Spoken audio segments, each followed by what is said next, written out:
सिंध में जश्न का समय है। तमाम सिंध के लोग जश्न मना रहे हैं। ये हम आपके सामने रखेंगे। पाक फौज ने क्वाड कॉप्टर इंडिया का मार गिराया है, ये हम आपको बताएंगे।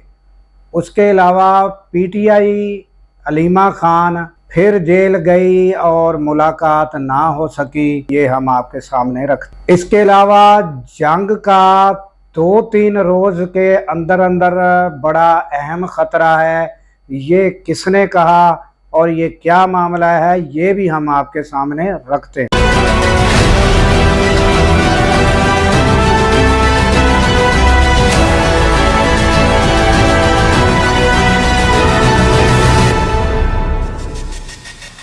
उन्होंने लेटर निकाला है कि दरियाए सिंध पे कोई नई नहर नहीं बनेगी।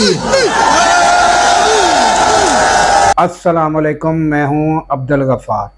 सबसे पहले नाजरीन, सिंध में जश्न का समय है। नहरों का मामला था, 6 कैनाल का मामला था। इस पर अवाम सिंध की पहली दफ़ा तारीख़ी मामला ये हुआ कि सब तबका फ़िक्र से ताल्लुक़ रखने वाले लोग और तमाम छोटी बड़ी तंजीमें सब यकजान हो गई और मुत्तफ़िका इत्तफ़ाक़ के साथ पूरी सिंध में धरने दिए गए, जिसका नतीजा ये निकला कि आखिर सिंध हुकूमत ने और वफाकी हुकूमत ने घुटने टेक दिए और ये मामला जो है ये वापस लेना पड़ा, और जिसके नतीजे में पूरी सिंध के लोग जो हैं वो जश्न मना रहे हैं और आवाम की जो मुश्किलात थी वो भी हल हो गई, जो ट्रैफिक जाम थी वो भी रवां दवां हो गई और जिन्होंने धरने दिए थे वो भी ख़त्म हो गए और आवाम सुरखरू हुई। ये था सिंध का मामला। ये पहली दफ़ा सिंध की आवाम को भी ये साबित हो गया है कि इत्तफ़ाक़ में और यकताई में और एक प्लेटफार्म में इकट्ठे हो जाना उसका कितना असर होता है, ये पहली दफ़ा सिंध के लोगों को भी जो है वो अंदाज़ा हुआ होगा। और एक बार नाजरीन पहले भी एक मामला ऐसा था, वो था काला बाग डैम का मामला, जिस पर आवाम इकट्ठी हुई थी और वो आज तक बन न सका। ये दूसरी बार ऐसा हुआ है कि आवाम जो है वो मुत्तफ़िक हुई तो हुकूमत को घुटने टेकने पड़े। इसके बाद पाक फ़ौज जो है हमारी वो अलर्ट है, बॉर्डरों पर चौकन्ना है और उन्होंने जो है भंबर मनावर सेक्टर उसके नज़दीक जो है वो एक जासूसी क्वाड कॉप्टर जो है वो मार गिराया है। और नाजरीन, ये हमारी अफवाज ने एक किस्म का मैसेज दिया है कि वो कितनी अलर्ट और कितनी चौकन्ना है। और ये क्वाड कॉप्टर आप देख सकते हैं जो गिराया है हमारी अफवाज ने।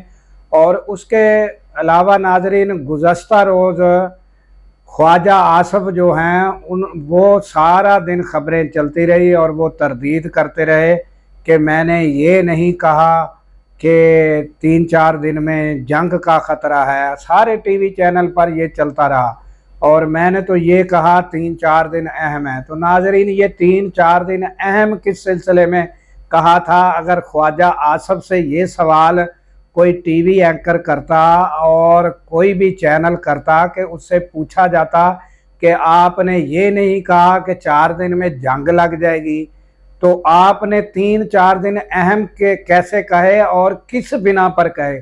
आपको कहाँ से इन्फॉर्मेशन मिली थी और वो अहम क्यों थे? क्या मामला था कि 4 दिन अहम है? क्या इंडिया की से आपको मालूमात हुई कि ये 4 दिन अहम है, उसके बाद इंडिया हमला नहीं करेगा? या कहाँ से आपको ये इन्फॉर्मेशन मिली कि 4 दिन के बाद फिर जो है वो भारत जो है वो इंडिया जो है वो सो जाएगा और 4 दिन जो है बस अहम है? तो इस तरह के बयानात जो है वो जिसकी फिर सारा दिन वजाहत करनी पड़े और सारा दिन टीवी चैनलों पर चलता रहे कि जंग का 4 दिन का ख़तरा है, फिर उस पर वजाहत चलती रहे कि मैंने ये नहीं कहा था, मैंने अहम कहा था। تو اہم کہنا بھی تو یہ جو ہے یہ کس بیس پر اہم کہا گیا، تو یہ ناظرین ہمارے سیاسی جو لیڈر ہیں ان کے ان سیریس حالات پر، اور جب کہ دونوں طرف سے انتہائی کشیدہ حالات ہیں اس پر بیانات جو ہیں اس کا انڈیا تو سنجیدگی کا مظاہرہ شروع سے ہی نہیں کرتا، نہ انڈیا کی حکومت نہ ان کے ٹی وی چینل۔ تو ہمارے جو وزراء ہیں انہیں تو چاہیے کہ بیانات جب دیتے ہیں تو تھوڑا سوچ سمجھ کر اور تھوڑا سا صبر اور تحمل اور حوصلے کے ساتھ اس طرح کا بیان دینا چاہیے کہ جس سے جو ہے وہ سراسیمگی اور خوف و ہراس اور بندوں میں جو ہے وہ پریشانی پھیل جائے، تو اس طرح کے بیانات سے گریز کرنا چاہیے۔ تو یہ تھا پاک بھارت کے حوالے سے ناظرین۔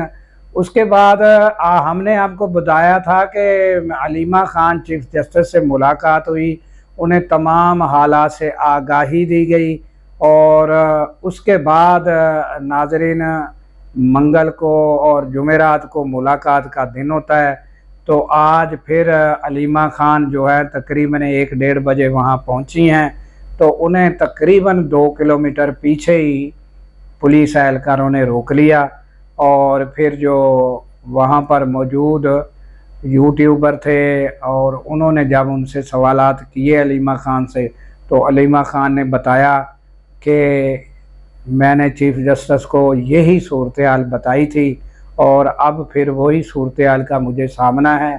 اور اب جب کہ انہوں نے پھر پولیس کو میڈیا کے سامنے یوٹیوبروں کے سامنے ویڈیو کے باتیں کرنے کے دوران پوچھا کہ آپ کیا ہماری ملاقات بند ہے، تو انہوں نے کہا کہ نہیں آپ انتظار کریں۔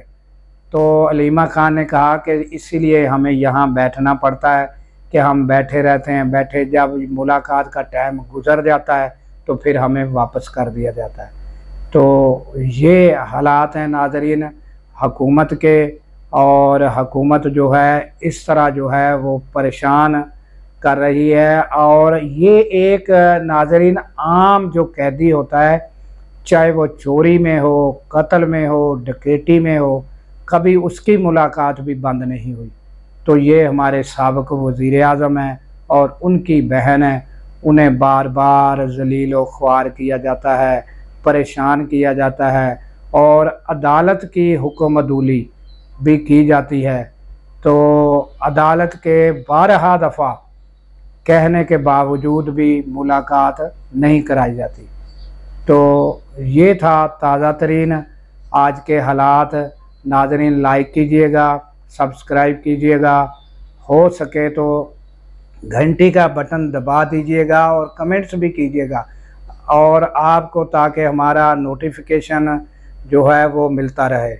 تو دیجئے ہمیں اجازت۔ اللہ تعالیٰ پاکستان کی خیر فرمائے، پاکستان کی سرحدوں کی خیر فرمائے، اور سرحدوں پر مامور ہمارے جوانوں کو اللہ تعالیٰ شاد و آباد رکھے، کیونکہ ناظرین جب ہم راتوں کو سو رہے ہوتے ہیں وہ سرحدوں پر جاگ رہے ہوتے ہیں۔ اللہ حافظ۔